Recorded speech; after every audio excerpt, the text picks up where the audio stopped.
ஆம், அன்பார்ந்த மாணவ கண்மணிகளே, மற்றுமொரு காணொளி ஊடாக உங்கள் அனைவரையும் சந்திப்பதில் பெரும் மகிழ்ச்சி அடைகின்றேன்.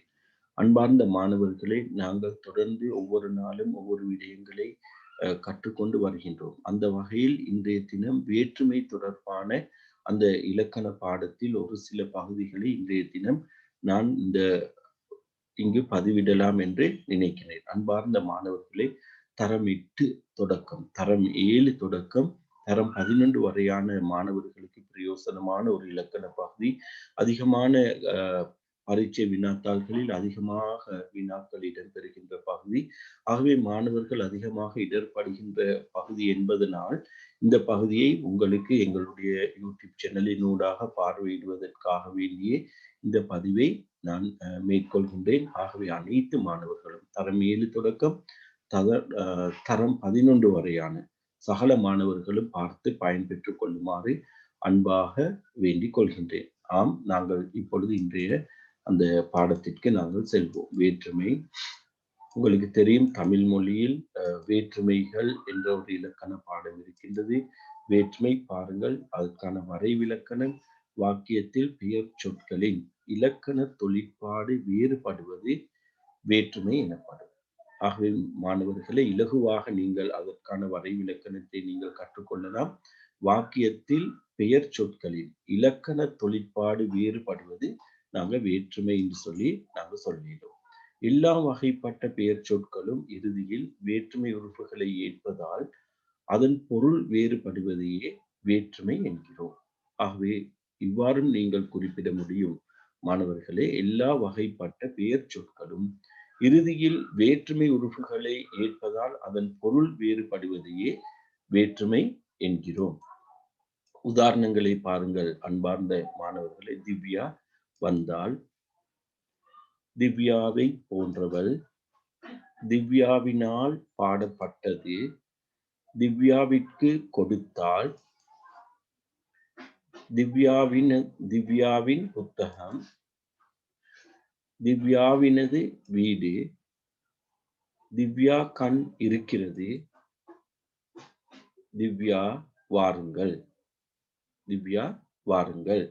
ஆகவே இங்கு நீங்கள் உதாரணங்களை பார்ப்பதன் ஊடாக, ஆகவே இந்த பாடத்தின் ஊடாக வேற்றுமை என்றால் என்ன, எங்களுடைய வேற்றுமைக்கான வரைவிலக்கணத்தை நாங்கள் எவ்வாறு குறிப்பிடுவது போன்ற விடயங்களை நாங்கள் பார்த்தோம். உதாரணங்களையும் நாங்கள் பார்த்தோம். திவ்யா வந்தாள், திவ்யாவை போன்றவள், திவ்யாவினால் பாடப்பட்டது, திவ்யாவிற்கு கொடுத்தாள், திவ்யாவின் புத்தகம், திவ்யாவினது வீடு, திவ்யா கண் இருக்கிறது, திவ்யா வாருங்கள்.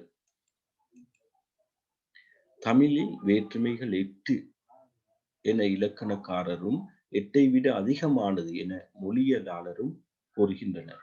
அவை தமிழ் மொழியில் வேற்றுமைகள் 8 என இலக்கணக்காரர் குறிப்பிடுகின்ற அதே நேரம் 8ஐ விட அதிகமானது என மொழியியலாளர் குறிப்பிடுகின்றனர். வேற்றுமை உறுப்புகள் விரிந்து நிற்பதை நாங்கள் வேற்றுமை விரி என்றும், வேற்றுமை உறுப்புகள் மறைந்து நிற்பது வேற்றுமை தொகை என்றும் கூறப்படும். வேற்றுமை உறுப்புகள் விரிந்து நிற்பது வேற்றுமை விரி என்றும், வேற்றுமை உறுப்புகள் மறைந்து நிற்பதை வேற்றுமை தொகை என்றும் குறிப்பிடப்படும். வீடு கட்டினான், ஆகவே அது வேற்றுமை உறுப்புகள் மறைந்து காணப்படுது. வேற்றுமை உறுப்பு ஐ உறுப்பு மறைந்து காணப்படுது. ஆகவே அதை நாங்கள் வேற்றுமை தொகை என்போம். வீட்டை கட்டினான், அங்கு வேற்றுமை உறுப்பு விரிந்து காணப்படுகின்றது. ஆகவே அதனை நாங்கள் வேற்றுமை விரி என்று நாங்கள் குறிப்பிடுவோம். ஆகவே அன்பார்ந்த மாணவர்களே, பாருங்கள், நன்னூல் வேற்றுமை எனும் போது எவ்வாறு வேற்றுமையை நன்னூல் பார்க்கின்றது என்பதை இலக்கண நூல்களுள் பழமையான இலக்கண நூலாக நன்னூல் இருக்கின்றது. ஏற்கும் எவ்வகை பெயர்க்கும் ஈராய் பொருள் வேற்றுமை செய்வன 8 வேற்றுமை என நன்னூல் 8 வேற்றுமைகள் என நன்னூல் குறிப்பிடுகின்றது. ஆகவே அன்பார்ந்த மாணவர்களே, நாங்கள் தமிழ் மொழியில் 8 வேற்றுமைகள் காணப்படுகின்றது என மனம் கொள்ள வேண்டும். பாருங்கள், வேற்றுமை, உறுப்பு, சொல்லுறுப்பு, இலக்கண பெயர். ஒவ்வொரு வேற்றுமைக்கும் உறுப்பு, சொல்லுறுப்பு, அதே போன்று இலக்கண பெயர்களும் காணப்படுகின்றன. நாங்கள் பார்ப்போம். முதலாம் வேற்றுமை உறுப்பு இல்லை, சொல்லுறுப்பும் இல்லை, இலக்கண பெயர் எழுவாய் வேற்றுமை. நாங்கள் முதலாம் வேற்றுமையை எழுவாய் வேற்றுமை என நாங்கள் அழைக்கின்றோம். இரண்டாம் வேற்றுமை உருபு காணப்படுகின்றது. ஐயுறுப்பு சொல்லுறுப்பு இல்லை. இலக்கண பெயர் செயற்பாடு பொருள் வேற்றுமையாக நாங்கள் பார்க்கின்றோம். மூன்றாம் வேற்றுமை உறுப்புகள் ஆள், ஆண், ஒடு, ஓடு. சொல்லுறுப்பு கொண்டு, உடன் என்ற சொல்லுறுப்பு பயன்படுத்தப்படுகின்றது. அதே போன்று இலக்கண பெயர் கருவி, உடனிகழ்ச்சி வேற்றுமை என நாங்கள் அந்த வேற்றுமையை அழைக்கின்றோம். ஆகவே ஒவ்வொரு வேற்றுமைக்கும் இலக்கண பெயர்களை தெரிந்து வைத்திருக்க வேண்டும். ஏனென்றால் பரீட்சை வினாத்தாள் உங்களிடம் வினவும் போது எழுவாய் வேற்றுமை எனப்படுவது முதலாம், இரண்டாம், நான்காம், ஏழாம் என்று கேட்க முடியும். ஆகவே தெளிவாக இலக்கண பெயர்களையும் அதன் உறுப்பு சொல்லுறுப்புகளையும் நாங்கள் தெளிவாக கற்றுக்கொள்ள வேண்டும். நான்காம் வேற்றுமை உறுப்பு சொல்லுறுப்பு பொருட்டு நிமித்தம் ஆக ஆகிய சொல்லுறுப்புகள் பயன்படுத்தப்படுகின்றன. ஆகவே இந்த வேற்றுமையை நாங்கள் இலக்கண பெயர் கொடை வேற்றுமை என நாங்கள் அழைக்கின்றோம். ஐந்தாம் வேற்றுமை இல் இன். இல் இன் உறுப்புகள் அதற்கு பயன்படுத்தப்படுகின்ற சொல்லுறுப்புகளாக விட, பார்க்கிலும், காட்டிலும், இருந்து, இடமிருந்து ஆகிய சொல்லுறுப்புகள் பயன்படுத்தப்படுகின்றன. ஆகவே இந்த வேற்றுமைக்கான இலக்கண பெயர் நீங்கள் வேற்றுமை என நாங்கள் அழைக்கின்றோம். ஆகவே ஐந்தாம் வேற்றுமை உறுப்புகள் இல் இன் சொல்லுறுப்புகள் விட, பார்க்கிலும், காட்டிலும், இருந்து, இடமிருந்து ஆகிய சொல்லுறுப்புகள் பயன்படுகின்றன. அதே போன்று அதற்கு நாங்கள் இலக்கண பெயராக நீங்கள் வேற்றுமை என குறிப்பிடுகின்றோம். ஆறாம் வேற்றுமையை நாங்கள் அது, ஆது, ஆ உறுப்புகள் அது, ஆது, ஆ எனவும் வழங்கப்படுகிறது. உடைய சொல்லுறுப்பு உடைய என்று சொல்லுறுப்பு பயன்படுத்தப்படுகின்றது. அதே நேரம் ஆறாம் வேற்றுமையை நாங்கள் உடைமை வேற்றுமை என அழைக்கின்றோம். அதே போன்று அன்பார்ந்த மாணவர்களே, ஏழாம் வேற்றுமை கண், இல், உள் உறுப்புகள் கண், இல், உள் என நன்னூல் உறுப்புகளை நிறைய உறுப்புகளை குறிப்பிடுகின்றது. அவை கண், இல், உள் அதன் சொல்லுறுப்பாக நாங்கள் இடம் என்ற சொல்லுறுப்பு பயன்படுத்தப்படுகின்றது. இதனை இடவேற்றுமை எனவும் இலக்கண ரீதியாக இடவேற்றுமை என நாங்கள் அழைக்கின்றோம். ஆகவே எட்டாம் வேற்றுமை உறுப்பும் இல்லை, அங்கு சொல்லுறுப்பும் இல்லை. ஆகவே நாங்கள் அதனை இலக்கண ரீதியாக விழி வேற்றுமை என அழைக்கின்றோம். ஆகவே அன்பார்ந்த மாணவர்களே, வேற்றுமைகள் தமிழ் மொழியில் 8 வேற்றுமைகள் காணப்படுகின்றன. ஆகவே அந்த வேற்றுமைகளை முதலாம், இரண்டாம், மூன்றாம், நான்காம், ஐந்தாம், ஆறாம், ஏழாம், எட்டாம் வேற்றுமை என பழைய முறையில் நாங்கள் குறிப்பிடுகின்றோம். ஆகவே இலக்கண ரீதியாக அதற்கு பெயர்களை வகுத்திருக்கின்றார்கள். ஆகவே முதலாம் வேற்றுமையினுடைய இலக்கண பெயர் எழுவாய் வேற்றுமை, இரண்டாம் வேற்றுமையுடைய இலக்கண பெயர் செயற்படு பொருள் வேற்றுமை, மூன்றாம் வேற்றுமையினுடைய இலக்கண பெயர் கருவி உடனிகழ்ச்சி வேற்றுமை என நாங்கள் வழங்குகின்றோம். நான்காம் வேற்றுமை கொடை வேற்றுமை என நாங்கள் குறிப்பிடுகின்றோம். ஐந்தாம் வேற்றுமையை நீங்கள் வேற்றுமை என நாங்கள் குறிப்பிடுகின்றோம். ஆறாம் வேற்றுமை உடைமை வேற்றுமை, ஏழாம் வேற்றுமையை இடவேற்றுமை என நாங்கள் வழங்குகின்றோம். எட்டாம் வேற்றுமையை நாங்கள் விழி வேற்றுமை என குறிப்பிடுகின்றோம். ஆகவே அன்பார்ந்த மாணவர்களே, இந்த வேற்றுமைகளையும் இலக்கண பெயர்களையும் நீங்கள் நன்றாக அறிந்திருக்க வேண்டும். அதாவது கல்வி பொது தராதர சாதாரண தர பரீட்சையில் கூட கொடை வேற்றுமை என அழைக்கப்படும் வேற்றுமை முதலாம், நான்காம், ஏழாம், எட்டாம் வேற்றுமை என்று சொல்லி 4 விடைகள் தரப்படுகின்றன. அவை மிக முக்கியமானது. தரம் 7 தொடக்கம் தரம் 11 வரை மிக முக்கியமான ஒரு இலக்கண பகுதி வேற்றுமை. மாணவர்கள் அதிகமாக இடர்படுகின்ற பகுதியாகவும் இந்த பகுதியை நாங்கள் பார்க்கின்றோம். ஆகவே அன்பார்ந்த மாணவர்களே, ஒவ்வொரு வேற்றுமைக்கும் உறுப்புகள் இருக்கின்றது. முதலாம் வேற்றுமைக்கு உறுப்பு இல்லை, சொல்லுறுப்பும் இல்லை. இரண்டாம் வேற்றுமைக்கு உறுப்பு ஐ, சொல்லுறுப்பு இல்லை. மூன்றாம் வேற்றுமை உறுப்பு சொல்லுறுப்பு என்பன காணப்படுகின்றன. உறுப்புகள் ஆள், ஆண், ஒடு, ஓடு. சொல்லுறுப்புகள் கொண்டு, உடன் என்ற சொல்லுறுப்புகள் பயன்படுத்தப்படுகின்றன. நாலாம் வேற்றுமை உறுப்பு கூ, அதற்கு பயன்படுத்தப்படுகின்ற சொல்லுறுப்புகள் பொருட்டு, நிமித்தம், ஆக ஆகிய சொல்லுறுப்புகள் பயன்படுத்தப்படுகின்றன. ஐந்தாம் வேற்றுமை இல், இன் உறுப்புகள் அதற்கு பதிலாக பயன்படுத்தப்படுகின்ற சொல்லுறுப்புகள் விட, பார்க்கிலும், காட்டிலும், இருந்து, இடமிருந்து ஆகிய சொல்லுறுப்புகள் பயன்படுத்தப்படுகின்றன. ஆறாம் வேற்றுமை அது உறுப்பு ஆது, ஆ எனவும் நாங்கள் குறிப்பிட முடியும். உடைய என்ற சொல்லுறுப்பு பயன்படுத்தப்படுகின்றது. உடைய என்ற சொல்லுறுப்பு பயன்படுத்தப்படுகின்றது. அதே போல 7ஆம் வேற்றுமை கண், இல், உள் என நாங்கள் குறிப்பிடுகின்றோம். அதன் சொல்லுறுப்பாக இடம் என்ற சொல்லுறுப்பு பயன்படுத்தப்படுகின்றது. ஆகவே இதனை இந்த பகுதியை மாணவர்கள் நன்றாக தெரிந்திருக்க வேண்டும். ஏனென்றால் உங்களுடைய பரீட்சையில் பல்வேறு வினாக்கள் இடம்பெறுவதற்கு வேற்றுமை தொடர்பான பல்வேறு வினாக்கள் இடம்பெறுவதனை நாங்கள் பார்க்கின்றோம். பார்ப்போம் இப்பொழுது முதலாம் வேற்றுமையை. அன்பார்ந்த மாணவர்களே, நாங்கள் முதலாம் வேற்றுமையை நாங்கள் தொடர்பாக கற்றுக்கொள்வோம். பாருங்கள், முதலாம் வேற்றுமை முதலாம் வேற்றுமை இலக்கண பெயர். ஏற்கனவே நாங்கள் அந்த அட்டவணையில் பார்த்தோம். இலக்கண பெயர் எழுவாய் வேற்றுமை என நாங்கள் குறிப்பிடுகின்றோம். உருஃபு அங்கு காணப்படவில்லை, சொல்லுறுப்பும் இல்லை. உதாரணங்களை நாங்கள் பாருங்கள் அன்பார்ந்த மாணவர்களே. அவன் வந்தான், அவர் ஒரு ஆசிரியர், பூ மலர்ந்தது. இவ்வாக்கியங்களில் அவன், பூ, அவர் என்ற பெயர் சொற்களே எழுவாய் ஆகும். எனவே உருஃபு ஏற்காத, திரிபு அடையாத பெயர் சொல் ஒரு வாக்கியத்தில் எழுவாயாக செயற்படுவது எழுவாய் வேற்றுமை அல்லது முதலாம் வேற்றுமை எனப்படும்.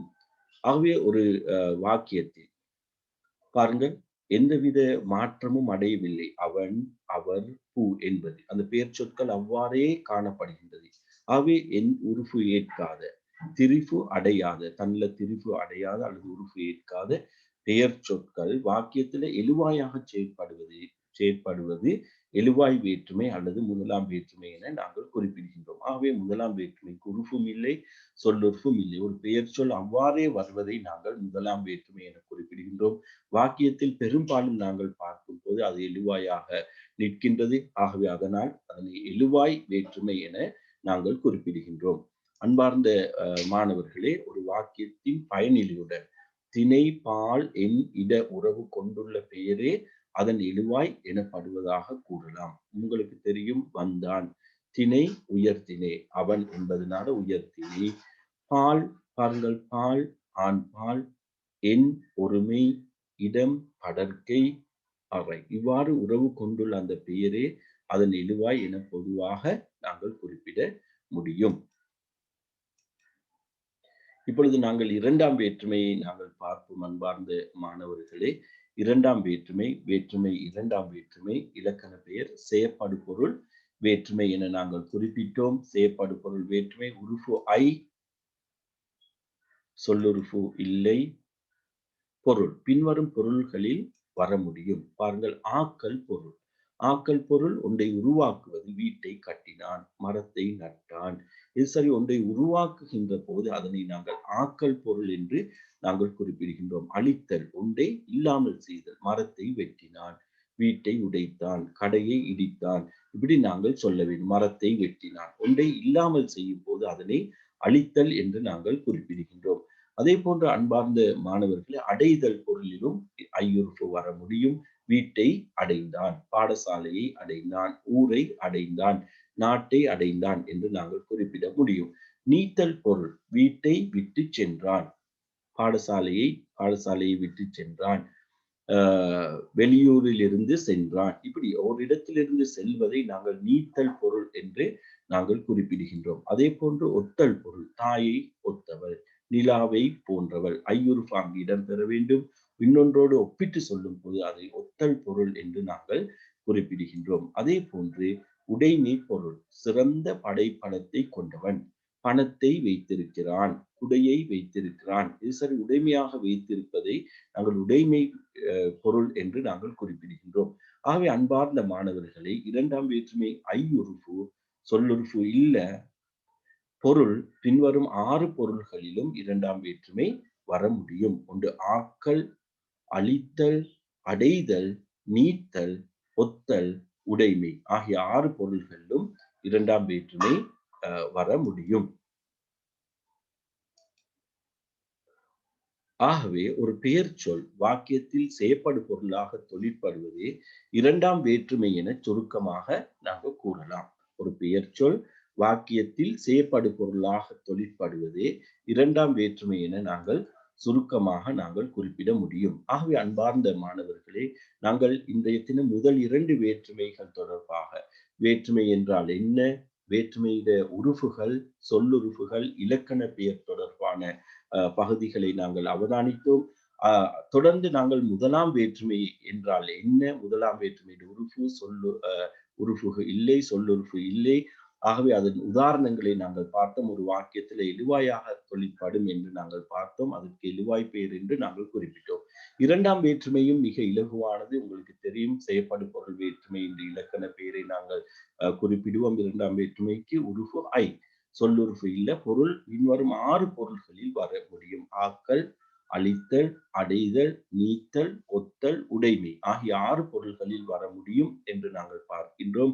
பாருங்கள், வீட்டை கட்டினான், வீட்டை உடைத்தான், வீட்டை அடைந்தான், வீட்டை விட்டு சென்றான், தாயை ஒத்தவள், சிறந்த படைப்பலத்தை கொண்டவன். ஒரு பெயர்ச்சொல் வாக்கியத்தில் செயற்படு பொருளாக தொழிற்படுவதே இரண்டாம் வேற்றுமை என நாங்கள் சுருக்கமாக குறிப்பிட முடியும். பாருங்கள், அத்தோடு மாணவர்கள் உங்களுக்கான பயிற்சிகளும் இணைக்கப்பட்டிருக்கின்றது. ஆகவே பாடத்தை கற்றுக்கொள்கின்ற நீங்கள் பயிற்சிகளை செய்வதன் ஊடாகவே உங்களுக்கு அந்த விடயங்கள் தெளிவாக விளங்கி இருக்கிறதா அல்லது ஏதும் இடர்படுகின்றீர்களா என்பதை பார்க்க முடியும். ஆகவே தெளிவாக நீங்கள் விளங்கி கொண்டீர்களா என்றால் இந்த பயிற்சிகளை உங்களுக்கு மிக இலகுவாக செய்து கொள்ள கூடியதாக இருக்கும். பாருங்கள், பின்வரும் சொற்களில் ஐயுறுப்பை இணைத்து வாக்கியங்கள் எழுதுக. உதாரணம் நாங்கள் பார்ப்போம், கவிஞன். ஆகவே இது ஐயுறுப்பு ஏற்கும் போது கவிஞனை என்று மாறுகிறது. ஆகவே நான் கவிஞனை கண்டேன், நான் கவிஞனை, இந்த ஐயுறுப்பு சேர்க்க வேண்டும். ஆகவே உங்களுக்கான பயிற்சி ஒன்றும் இருக்கிறது. அதே போன்று 9 சொற்கள் மேலதிகமாக இருக்கின்றது. ஆகவே நீங்கள் அதனை செய்து நீங்கள் உங்களை வாய்ப்பு பார்த்து கொள்ள முடியும் என்று நான் நினைக்கின்றேன். அதே போல் பாருங்கள் அன்பார்ந்த மாணவர்களை, பின்வரும் வேற்றுமைகளின் தற்கால பெயர்களையும் உறுப்புகளையும் எழுதுக. ஏற்கனவே நாங்கள் படித்த பகுதி உங்களுக்கு தெரியும். பழங்காலத்தில் அந்த வேற்றுமைகள் முதலாம், இரண்டாம் என்று 8 வரைக்கும் குறிப்பிடப்பட்டது. தற்காலத்தில் நான் ஒன்றை மாத்திரம் நான் குறிப்பிடுகின்றேன். முதலாம் வேற்றுமை தற்காலத்தில் எழுவாய் வேற்றுமை என வழங்கப்படுகின்றது. உறுப்பு டேஷ், உறுப்பு இல்லை. இரண்டாம் வேற்றுமை தற்கால பெயர் செயற்படு பொருள் வேற்றுமை, உறுப்பு ஐ. அப்படி நாங்கள் தற்கால பெயர்களையும் உறுப்புகளையும் நீங்கள் இங்கு குறிப்பிட வேண்டும். ஏற்கனவே நாங்கள் இந்த பகுதியை உங்களுக்கு காட்சிப்படுத்தி இருக்கின்றோம். அதே போல உங்களுக்கு விளங்கப்படுத்தி இருக்கின்றோம். ஆகவே இந்த அட்டவணையை மிக சுலபமாக உங்களுக்கு செய்து கொள்ள முடியும் என்று நான் கருதுகின்றேன். பாருங்கள், பின்வரும் வாக்கியத்தில் தடித்த எழுத்தில் தரப்பட்டுள்ள சொல்லுக்கு பொருத்தமான வேற்றுமை உறுப்பினை சேர்த்து வாக்கியத்தினை மீண்டும் எழுதுக. நான் கதை வாசித்தேன்.